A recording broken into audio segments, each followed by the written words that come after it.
Bonjour à tous et bonjour à toi la maman derrière ton écran qui n'a pas le temps de prendre soin de toi.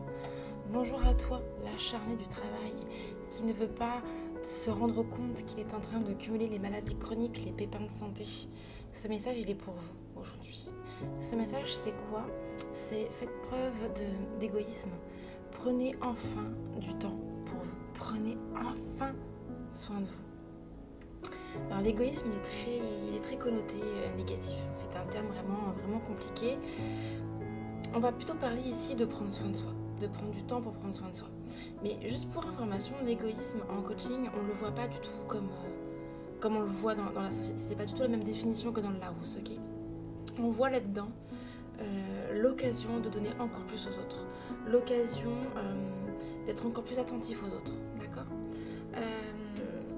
Là, si je m'adresse à la maman qui a ses enfants, qui a son époux, qui est le pilier de la famille, eh bien, prends le temps de te dire que si le pilier s'écroule, qu'est-ce qui se passe? Et toi, l'acharné de boulot, qui adapte sa vie par rapport à son travail, qui adapte son emploi du temps personnel par rapport à son emploi du temps professionnel, qui ne prend jamais le temps de s'arrêter, qui ne prend pas le temps d'aller voir le médecin quand il est essoufflé, qui ne prend pas le temps d'aller voir le médecin quand il a mal au ventre, mal aux pieds, mal au dos, ok? Qu'est-ce qui va se passer si à un moment donné, tu vas choper une maladie, choper un truc qui va t'obliger à t'arrêter pendant des semaines, voire des mois? Toi qui penses que ta présence est nécessaire chaque jour, vraiment, je vous invite à prendre le temps de penser à ça. Qu'est-ce qui se passe si demain vous êtes HS? Il y a des solutions pour éviter d'être HS. Cette solution, c'est prendre soin de soi. Dites-vous que quand on prend du temps pour soi, eh bien, donner aux autres, donc à sa famille, ses proches, ses collègues, son travail, son employeur, nous coûte beaucoup moins cher en termes d'énergie. On est beaucoup plus efficient dans le fait de donner. Dites-vous que si c'est bon pour vous, c'est bon pour les autres. Puisque vous êtes dans cette notion de partage, que ce soit dans votre famille ou que ce soit au niveau de votre employeur, vous êtes là pour donner, pour partager. Si on prend l'exemple d'un mari, par exemple, d'un homme qui travaille sur un gros projet où il sait qu'à la fin, il va y avoir une belle prime qui va tomber. Tout le monde va comprendre que pour arriver à avoir cette prime, à remporter ce projet, eh bien, il va être un peu moins présent. Il va faire plus d'efforts. Ok? Parce qu'il y a un résultat qui est vraiment chouette à la fin pour tout le monde. Eh bien, voyez le fait de prendre soin de vous comme le gros projet de la famille, comme le gros projet de votre boîte. Parce que le bienfait, ça va pas être une prime, ça va être le bonheur, ça va être le bien-être. C'est hyper important.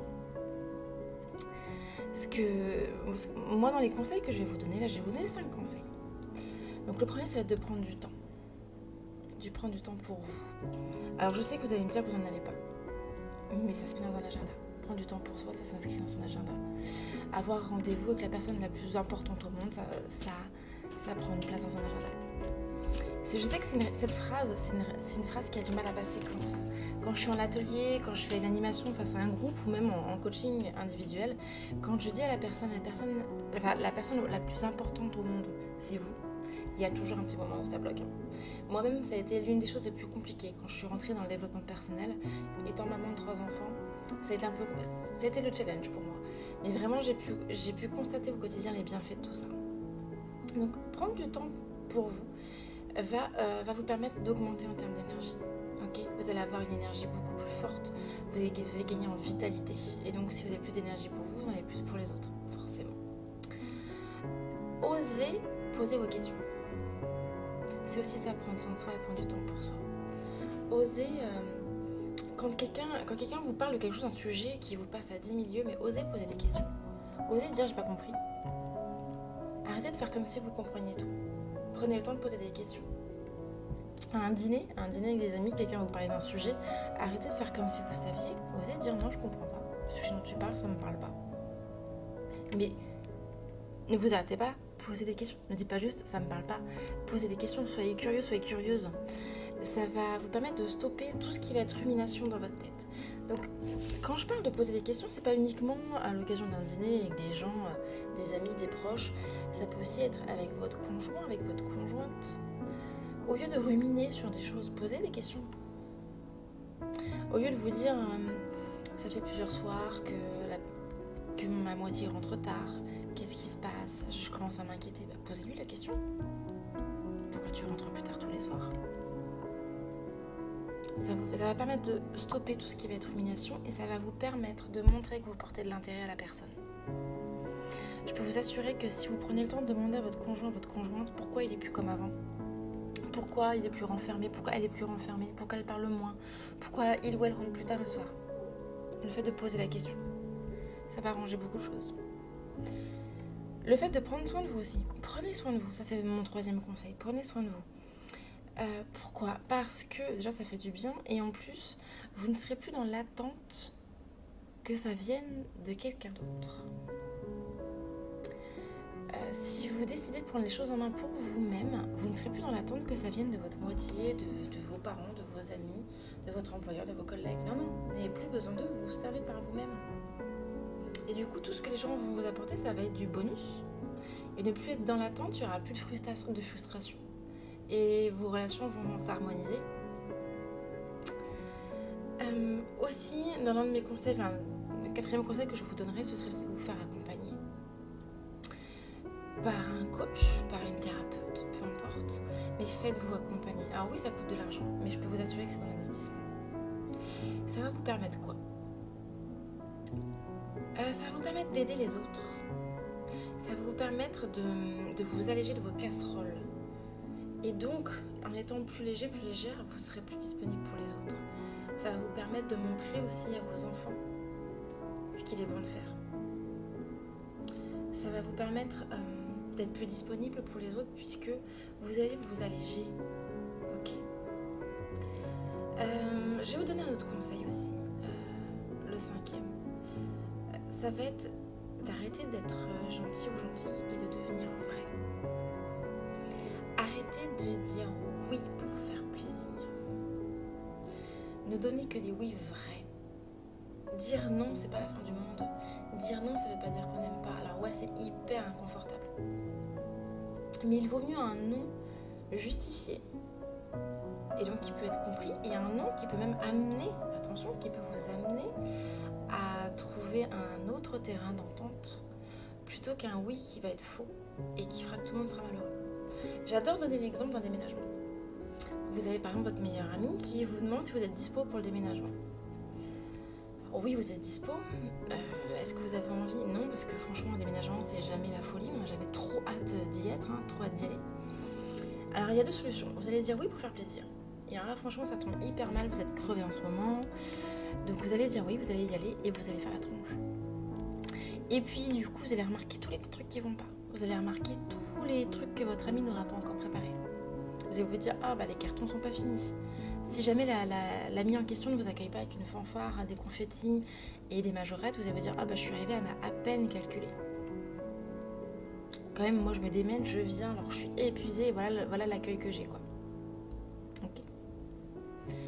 Et donc vous allez ruminer, ça va pas vous plaire, et puis votre ami va bien sentir qu'il y a un truc qui va pas. Ou sinon vous avez l'autre solution. La solution de lui dire, écoute, en ce moment je suis claquée. Donc je vais pas être au top de ma forme, je vais pas donner le meilleur de moi-même. T'aurais vraiment pourquoi t'as besoin que je sois là ? Est-ce que t'as besoin que je sois là parce qu'il te faut des bras en plus ? Ou est-ce que t'as besoin que je sois là parce que tu flippes et que t'as besoin d'un renfort, d'un soutien ? Et en fonction de la réponse, vous allez pouvoir du coup adapter. Imaginons que votre amie en fait elle a juste besoin d'un soutien. Vous pouvez le donner au téléphone avant votre soutien. Vous n'avez pas besoin d'aller sur place. Si c'est une histoire de bras en plus, ok, vous pouvez dire écoute, je peux pas venir toute la journée. En revanche, ce que je peux faire, c'est venir avec 2 potes. Je viendrai moins longtemps, mais je vais venir avec 2 paires de bras en plus. Et du coup, ça va cartonner, je pourrai repartir plus vite. Et là, je peux vous assurer que... vous pouvez dire non, tout simplement. Si vous pouvez dire non, vous pouvez pas. Mais posez les questions pour savoir quel est le besoin vraiment derrière. Et voyez, vous, pourquoi vous avez envie de dire non. Et voir s'il n'y a pas un terrain d'entente qui peut se trouver. Ok. Et le dernier conseil, c'est plus un exercice. Faites une liste. Faites une liste de 10 choses que vous auriez envie de faire. 10 choses qui vous font rêver. Alors je vous dis pas forcément des choses matérielles, l'idée c'est pas d'aller exploser votre budget, attention. Et notez-les, notez ces 10 choses.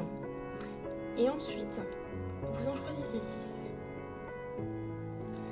Et ces 6 choses, vous allez en faire 5 pour chaque jour de la semaine. Et vous en gardez une pour le week-end. Et voyez comment vous vous sentez après. Alors ces 6 choses, ça peut être pour vous mesdames d'aller faire un soin, enfin de vous faire un soin du visage, de prendre un temps pour lire un livre. Vous messieurs, ça peut être enfin le temps d'aller faire un jogging. Peut-être vous accorder enfin le temps d'appeler ce meilleur ami où ça fait des mois et des mois que vous ne l'avez pas encore eu au téléphone. Ça peut être ce genre de choses. Ça peut être le temps de prendre le temps de ne rien faire aussi. Ça peut être le temps d'aller chez le coiffeur. Ça peut être d'aller enfin laver votre voiture. Vous voyez, ce genre de choses, ces petites choses du quotidien que vous ne preniez plus le temps de faire. Vous en choisissez 6 et par contre vous les mettez en application. Et essayez de transformer tout ça en opportunité, de rayonner du bonheur autour de vous. Et voyez comment vous allez vous sentir après l'avoir fait. Prenez le temps de noter comment vous vous sentez avant et comment vous vous sentez après. Alors voilà, cette vidéo, j'espère qu'elle vous a aidé. J'espère que ça a résonné chez vous. Et j'espère que vous allez enfin pouvoir vous dire, prendre le temps pour moi, c'est pas égoïste. Et je vais oser me consacrer du temps. Ce n'est pas une perte de temps, mais au contraire, ce sera un gain de temps au final. Mais écoutez, j'espère que ça vous a plu. Si vous aimez, n'hésitez pas à liker, à vous abonner, à adhérer, je ne sais pas. Enfin, il y a des petites coches à faire un peu dans tous les sens pour que vous soyez au courant quand il y a une nouvelle vidéo. Et puis en attendant, mais écoutez, je vous embrasse et prenez soin de vous. À bientôt, ciao.